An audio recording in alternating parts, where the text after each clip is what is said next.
kayo, ha? Unit team kayo, tapos mag-isa mong tinrabaho lahat, no? Ang galing talaga ng Pangulo kasi may prinsipyo na, di ba? Ang ganda ng pagkakagawa. Maganda yung trabaho niya. Actually, yung sinasabi ko na pang world class, totoo yun. Kahit mag-observe kayo sa paligid-ligid ninyo, kung magaling kayo mag-research, no? Kung hindi kayo tamad mag-research, malalaman nyo yung totoo. Sa totoo lang, kaya hindi ko magawang magalit sa pamilyang Marcos kasi hindi kasi sila utak kriminal, no? Hindi sila gumagawa ng mga illegal. Okay? Totoong may malasakit, totoong mahal ang bayan, ang mga tao mahal talaga nila. Hindi nila tinitipid. Di ba makikita ninyo yan eh? Ngayon, makikita ninyo, mag-research na kayo kung hindi nyo alam. Hindi niya tinitipid ang mga tao. Binibigay niya ang para sa atin. Yan ang totoo.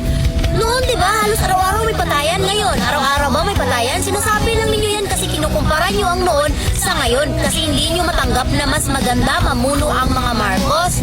Ginagawan lang ng issue. Yun ang totoo. Sus, kung titingnan nyo mabuti, napakagaling. Grabe, napakagaling na mga gawa. Hindi, naku, pang world class pa sinasabi ko sa inyo. Hindi, naku, kaya ayaw ko na meron pang kaya ayaw ko may eleksyon kasi gusto ko siya na lang.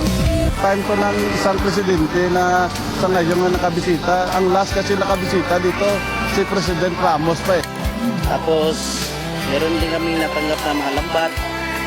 Yun yung pinagkukunan namin ng hanap buhay namin sa araw-araw. O paano ako hindi bibilib sa kanya? Eh lahat gusto niya maging kaibigan. Lahat ng bansa, kilala siya at kaibigan siya. No, hindi siya namimili. O, panoorin natin. What countries have invited me? All. What countries will I accept? All. Giliw ko mula nang madama ng puso kong mahal kita. Lungkot ko'y limot ko na. O diba, kung ibang pangulo yan, kaya nilang gawin yung ganon? Baka pipiliin lang nila kung sino yung gusto lang nilang kausapin. Naku, hindi pwede yan. Para sa ikakabuti ng bansa, kailangan lahat kaibigan mo. Lahat alam mo kung paano mo pamunuan. Ganun yun, hindi mo sisiraan. Kasi kung sisiraan mo, personal na yun interest. Personal na lang yun, kagustuhan para ikaw ang maging bida. Sisiraan mo yung, alam mo yun? Alam na yan. Naku, propaganda lang yan. Tanungin mo yung kabila, ano ang sasabihin? Yung puro pamumuna, no? Parang pamumulitika lang ba para maging sila yung maging bida sa mata ng mga tao. Naku, alam nyo, ang basihan ng mga tao ngayon, yung natatrabaho ka, yung may prinsipyo ka, yung may dignidad ka, ganon, yung matalino ka, ganon, dapat matalino ka.